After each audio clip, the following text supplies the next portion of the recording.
സഖാക്കന്മാരൊക്കെ കില്ലാടികളാണല്ലേ. തല പോയി എന്ന് പറഞ്ഞാലും എതിർത്തൊന്നും പറയാൻ നിൽക്കരുത് കേട്ടോ. ഒന്ന് പറഞ്ഞ് രണ്ടാമതങ്ങ് ജോലി തെറിപ്പിച്ചു കളയും. അതിനിപ്പോ തെറ്റ് ചെയ്യണമെന്നൊന്നുമില്ല. ജോലി തെറിപ്പിക്കലിൽ ഓസ്കാർ വാങ്ങിയിരിക്കുന്ന ഒരു മേയറൂട്ടി ഉണ്ടല്ലോ നമുക്ക്. ആള് ജോലി തെറിപ്പിക്കലിൽ മുന്തിയ സ്വഭാവങ്ങൾ പുറത്തെടുത്തപ്പോ ഇതൊക്കെ എവിടുന്ന് പഠിച്ചു എന്ന് തോന്നിയിട്ടുണ്ടോ? അതില്ലായിരിക്കും അല്ലേ. കാരണം ആദ്യം പറഞ്ഞത് നമ്മുടെ സഖാക്കന്മാരൊക്കെ കില്ലാടികളാണല്ലോ. തല മുതിർന്നവർ തൊട്ട് ഇങ്ങ് പിച്ച വെച്ച് തുടങ്ങിയിരിക്കുന്ന സഖാക്കൾ വരെയും അതങ്ങനെ തന്നെയാണെന്ന് നമ്മുടെ സ്പീക്കർ ഷംസീർ അണ്ണനും ഒന്നുകൂടി ഉറപ്പിച്ചിരിക്കുകയാണ്. AN ഷംസീറും സുഹൃത്തും വന്ദേ ഭാരതിൽ യാത്ര ചെയ്യുകയായിരുന്നു. ആത്മമിത്രത്തെ ചെയർകാർ ക്ലാസ്സിലേക്ക് വിട്ടിട്ട് എക്സിക്യൂട്ടീവിൽ ഇരുന്ന് യാത്ര ചെയ്യാൻ മാത്രം ദുഷ്ട മനസ്സൊന്നുമല്ല സ്പീക്കർ ഷംസീറിന്റേത്. അതുകൊണ്ട് സുഹൃത്തിനെ അടുത്ത് തന്നെ ഇരുത്തി. TTR വന്നാൽ പണിയാകില്ലേ എന്ന സംശയം സുഹൃത്തായ ഗണേഷ് ചോദിച്ചിരിക്കാം, സ്വാഭാവികം. പക്ഷെ കൂടെ ഇരിക്കുന്നത് ആരാണെന്ന ബോധ്യമില്ലാതെ അങ്ങനെ ഒരു ചോദ്യം ചോദിക്കാമോ? പാടില്ല. കരുതിയല്ലായിരുന്നതെങ്കിലും TTR വന്നു. ഗണേഷിനോട് ചെയർകാർ ക്ലാസ്സിലേക്ക് മാറാൻ ആവശ്യപ്പെട്ടു. നടക്കില്ല എന്നങ്ങ് ഉറപ്പിച്ചു പറഞ്ഞു. ഗണേഷാണോ ഷംസീർക്കയാണോ ഇനി രണ്ടുപേരും കൂടി ആയിരുന്നോ എന്തോ, എന്തായാലും മാറത്തില്ല എന്ന് ഉറപ്പിച്ചു പറഞ്ഞു. അപ്പോൾ TTR പറഞ്ഞു, ഓക്കെ മാറണ്ട, പക്ഷെ ഇവിടെ തന്നെ ഇരിക്കണമെങ്കിൽ ടിക്കറ്റ് അപ്ഗ്രേഡ് ചെയ്യണം. അതാണ് അതിന്റെ നിയമം. പക്ഷെ ഇതൊക്കെ എന്ത്, ഷംസീർക്ക് എന്താ സുമ്മാവാ? TTR ആയാൽ ഇത്രയ്ക്ക് അഹങ്കാരം പാടുണ്ടോ?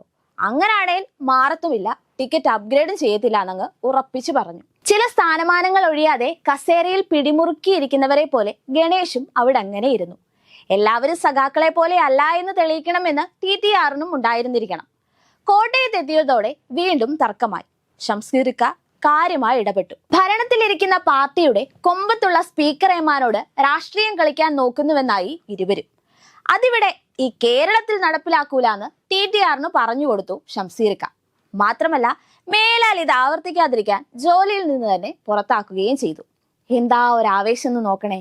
സത്യസന്ധമായി പണിയെടുത്ത ഒരു മനുഷ്യനെ പറഞ്ഞ മിനിറ്റിനുള്ളിൽ ജോലിയിൽ നിന്ന് പുറത്താക്കി. ജോലിയിൽ നിന്ന് പുറത്താക്കാനുള്ള ഈ ആവേശം പൗരന്മാർക്ക് ജോലി നൽകുന്നതിൽ സഖാക്കന്മാർക്കുണ്ടായിരുന്നെങ്കിൽ എത്ര നന്നായേനെ. അല്ല, അപ്പോൾ അതിലെന്താണ് വെറൈറ്റി ഉള്ളതല്ലേ?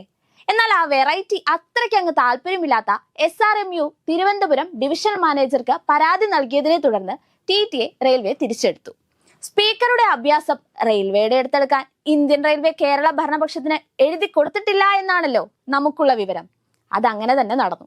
സ്പീക്കറുടെ പണി അത്രയ്ക്ക് അങ്ങേറ്റില്ല. പക്ഷേ റെയിൽവേക്ക് എഴുതി കൊടുത്തതുപോലായിരുന്നു സ്പീക്കറുടെ പ്രവർത്തികൾ. വന്ദേ ഭാരതിനുള്ളിലെ കൊയ്ത്തിൽ ബഹുമാനം കിട്ടാത്തതിൽ മനം നൊന്ത സ്പീക്കറുടെ ഭാഗത്തു നിന്നും കാരണം കാട്ടി സ്പീക്കറുടെ ഓഫീസിൽ നിന്നും രംഗപ്രവേശനമുണ്ടായിരുന്നു. സ്പീക്കർക്ക് നൽകേണ്ട ബഹുമാനം കൊടുത്തില്ല എന്ന്. ഒരു സ്ഥാനം കിട്ടുമ്പോഴേക്കും ഇന്ത്യ മൊത്തത്തിൽ ഇവരുടെ അധീനതയിലാണെന്നാണ് വിചാരവും പ്രവർത്തികളും. അല്ല, അതല്ല എന്ന് മനസ്സിലാക്കാനും ഒരു സാമാന്യബോധം വേണമല്ലോ. പാതിരാത്രിക്ക് നടു റോഡിൽ ബഹുമാനം നൽകാത്തതിന് പ്രശ്നം. വന്ദേ ഭാരതിൽ അനധികൃത യാത്ര ചോദ്യം ചെയ്യുന്നതിൽ ബഹുമാനം കൊടുക്കണം. മനുഷ്യനെ ബഹുമാനിക്കാൻ പഠിക്കാത്ത ഇവരുടെയൊക്കെ പദവിയെ ബഹുമാനിച്ചിട്ട് എന്ത് കാര്യം?